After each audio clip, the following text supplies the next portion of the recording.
Anong ganap?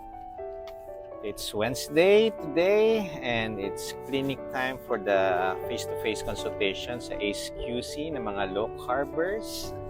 And maghapon to from 10 hanggang hapon. So, anong baon ni Doc? Electrolytes. Tandaan po ninyo, ang electrolytes will also extend your fast as long as wala tong mga sweetener, wala mga hinahalong iba. Okay? So, if you want to extend your fasting, sip electrolytes.